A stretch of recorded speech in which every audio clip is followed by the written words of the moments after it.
So my cancer mentor, which I recommend everyone who has a diagnosis finds themselves a cancer mentor. I found Annie through a cancer group on Facebook, and she really kindly offered to be my mentor and check in with me every month.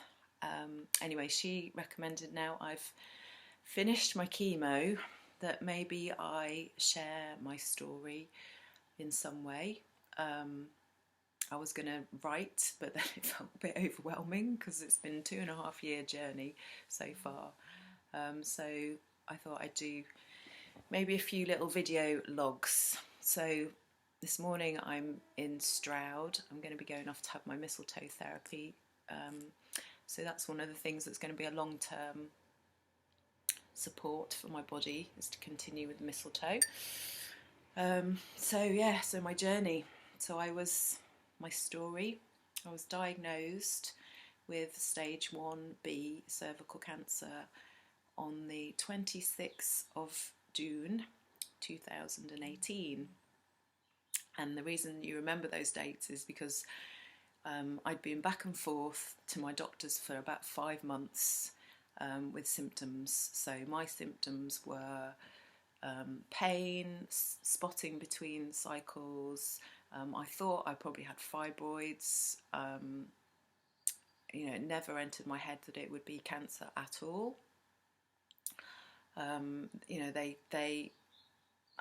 didn't have a smear until I had an internal examination, and the doctor said that I had some cellular damage, and she suggested a smear, which came back normal. So I still wasn't worried about cancer until I went in. I kept insisting, because nothing. They were saying maybe it's chlamydia, maybe it's this, maybe it's that, and it was just like, you're not listening to me. And there's also that complete disregard that your own body. Doctors have this thing where they know best, and they weren't listening to me when I was saying, I'm still getting pain, I'm still having a spotting, and I pushed for a scan. So in the end, they agreed, because of the internal examination and seeing the, she called it erosion, cellular erosion. I was just like, oh my God. They sent me to see a gynecologist as well. So I had the scan, came back all fine. It was an ultrasound, just to kind of look and see if there were any fibroids or anything going on in the womb or on the ovaries. But when I saw the gynecologist, they put a camera up there, and I saw my cervix on the screen, and it was completely covered in cancer. The whole of the outside of my cervix you could see. They didn't tell me that, but you could see by the looks on the faces of the gynecologist and the nurse. They did a biopsy, and I got a phone call within 2 days, and they were saying, oh, you'll probably hear from us in about a week. So the phone call was, come back in, we need a face-to-face with you. And you know that it's going to be bad news when they do that. So I went in with a friend of mine, and it was quite a profound experience, actually. His friend came with me. The doctor sits you down and tells you you've got cancer, and both my friend and I both said we felt like angels entered the room, which makes me feel quite emotional. I always feel that there's angels in hospitals and in these healing places. But what was really interesting was, about a year later, I did some quantum EFT work, where she got me to go back and be in the room with myself and tap on my body. So I wonder if that angel in the room was me, because I stepped in and I saw myself standing next to myself, tapping on my body to help release the trauma. Although at the time I didn't experience it as trauma. I had a very clear sense of, you're going to be fine, you've got this, you know what to do. You've worked with a nutritionist, you have looked after your body for years. I've been vegetarian since I was 12. I mostly vegan for a lot of my life. I didn't have to make massive changes to my diet. I added in a lot of juicing, cut out carbs. I didn't find changing my diet that hard, and I know for a lot of people that's one of the big, food is such an emotive thing, but it actually felt a relief to just be told, just eat this, eat these things, and you'll be okay. So I had that experience with just feeling like there was, absolute angelic presence in the room and an absolute everything's going to be okay. And it was funny because the doctor kept saying to me, "Are you okay? Do you need a sugary tea?" It was like, let's feed the woman with cancer loads of sugar. And I was like, no, I'm fine. And my friend Sally was at the time in the hospital as well, seeing her oncologist for her breast cancer. So we met up outside and we went to Marks and Spencer's and had a herbal tea. And I had a bit of a cry. And I remember I'd left my children with a neighbour, so we drove back there, and I met my husband there. At that time we were separated, and just cried. It was just like, I've got cancer. Those words. Whilst I believed that I would not take that on as any kind of death sentence. I mean, in the book You Can Conquer Cancer, Ian Gawler talks about pointing the bone, which is an Aboriginal punishment, really. If you do something against the tribe, if you're going to get sent out of the tribe, they point a bone at you, and basically you're being cursed with death. And he says that's what happens when you're told you have cancer. And although, I was told I had stage 1B, which, my friend Sally was like, "Oh, that's great.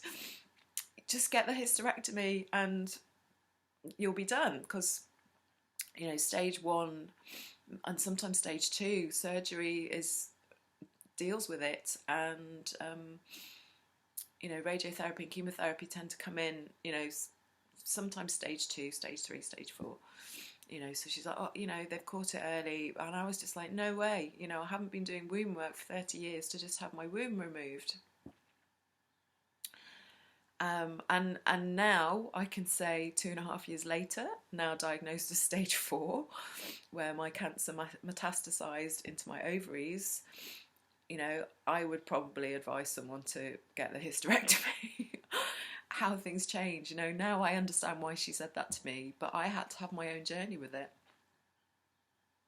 I had to go through what I went through. So, I just went absolute gung-ho into healing. What I didn't do enough of was resting and prioritising myself. Although I was saying I'm prioritising myself, I was still working. I was still, for quite a while, a single mum with 2 kids, going through quite a emotional separation with my husband, which we've kind of reconciled.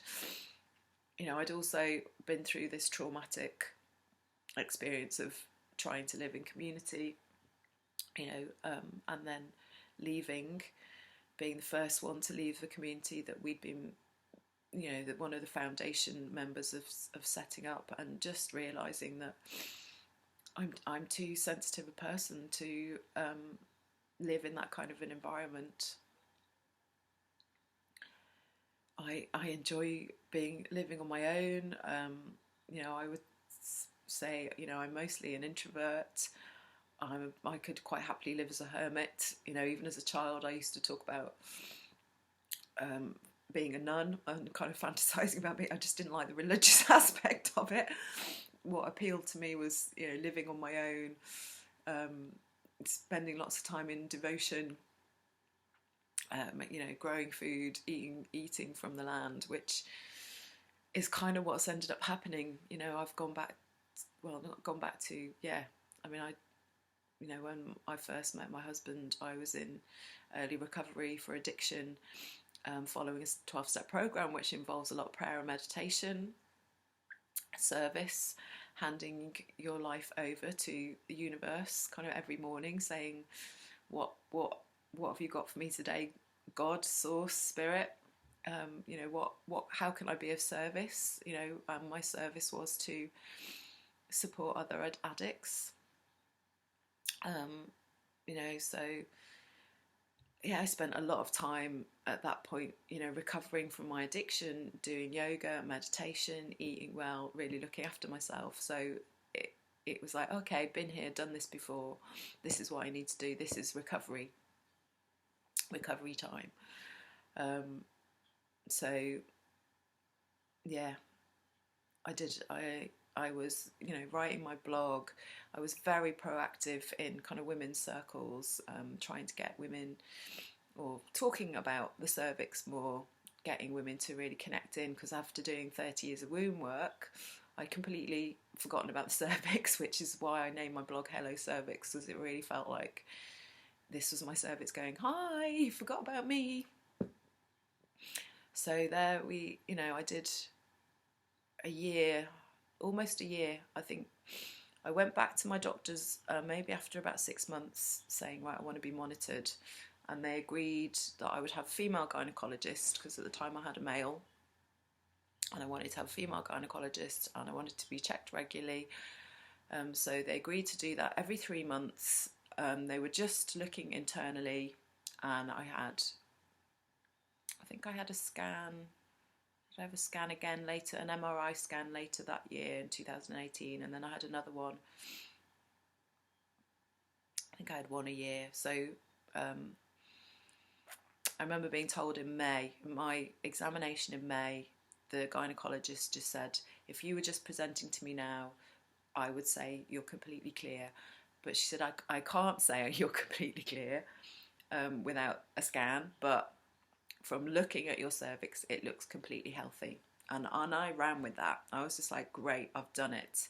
The next month I went on a juice detox. I did not stop looking after myself in that way, with the food and doing my meditation, and just connecting with the earth, connecting with nature.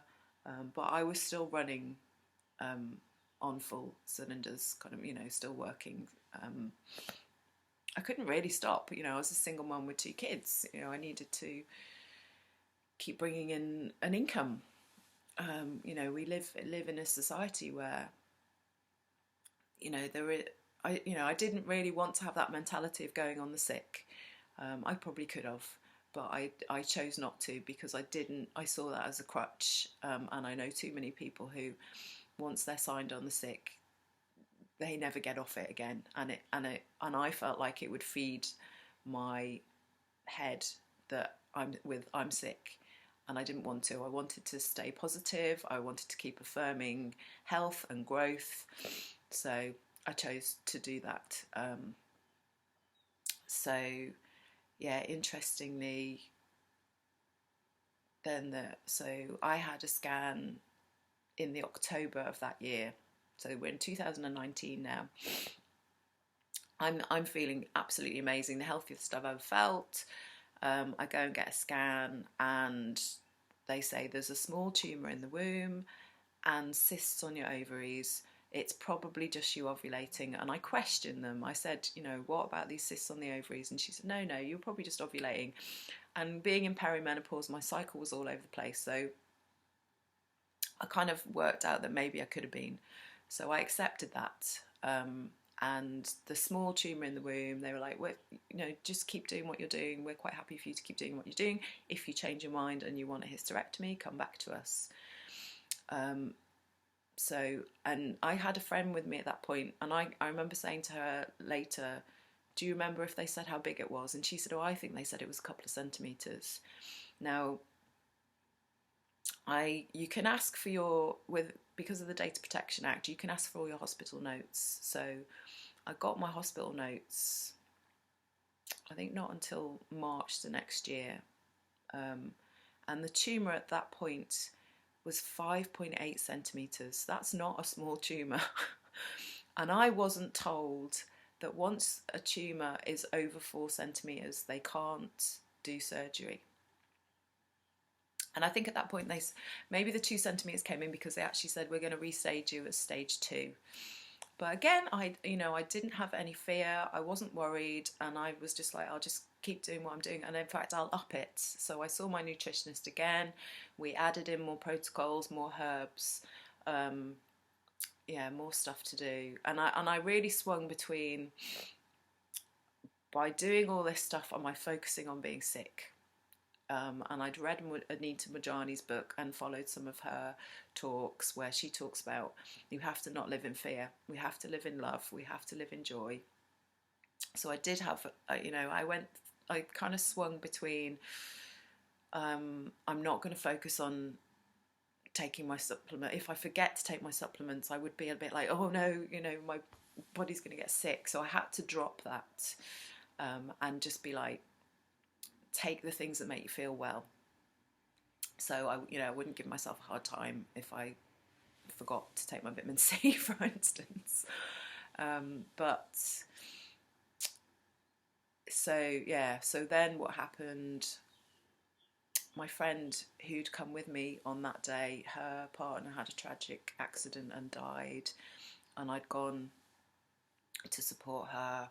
And at that point, I remember I hadn't had a bleed. I was on like day 70 or something, and my womb felt so heavy. There was this real heaviness in my body. And, it's quite strange, but I just thought, this is menopause. I wasn't worried. And it was about a month after the intensity of kind of, witnessing my friend's grief and really supporting her in that I had this pain that I thought was like appendicitis. I went to my GP, and she said, "Oh, it's the cysts on your ovaries that they've grown." They weren't particularly interested in doing anything. It was during lockdown. We were in all the COVID panic, so she just said, just go home, take some paracetamol. If it gets worse, go to A&E. So I think about a week later, I was in A&E in absolute agony. I was scanned, and the doctor said, we're pretty sure it's a tumour, that there's tumours on your ovaries, so we want to do a biopsy. Now,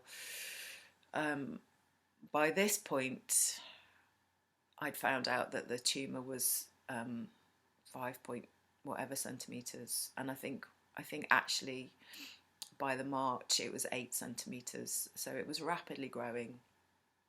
And I'd put my hands up and gone, okay, let's have surgery. And they'd said, it's too late. It's too late for surgery. We can't do surgery. You're going to have chemotherapy and radiotherapy. And my head was just completely spun out with that, because I felt really angry that I hadn't been told that it had got to the point where it was too big for surgery. I thought surgery was always an option. If what I was doing wasn't working, I could always go for surgery. So it was too late for that.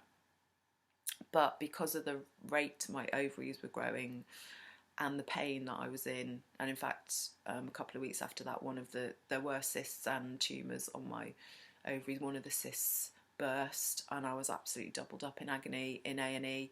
And again, they wouldn't touch me because of the cancer. They gave me a couple of paracetamol, which didn't go anywhere near the pain that I was in. I was nearly fainting. I was, the pain was just excruciating. But they agreed that they would at least remove the ovaries. If they could, they would remove the womb. But if it seemed that the cancer had spread into the ligaments, which basically the ligaments are hard, so they know by feeling them,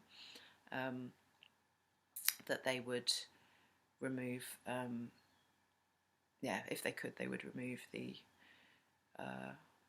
womb and the ovaries. And they were talking about removing lymph, which I really argued with them to keep my lymph.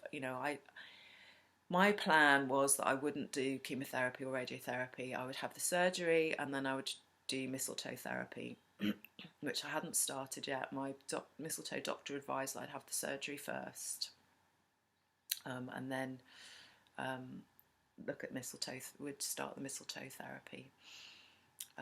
So yeah. So I'd got to this point. You know, we were coming up for exactly 2 years. Coming up for surgery. So I'd had 2 years of doing my own thing, basically.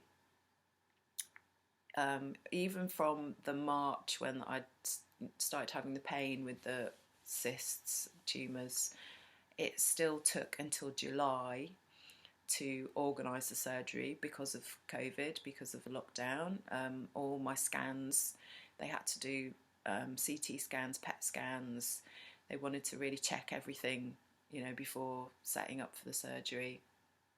So it took from March to July till I actually had the surgery scheduled in. So I think I'm going to stop for now and do a part 2 and talk a bit more about kind of the emotional side of what I was going through. And that's all the practical stuff. That's the kind of story of what I was going through. But yeah, there's a lot more to it. And I'm actually going to go and have mistletoe therapy this morning. So I'll come back and finish this later.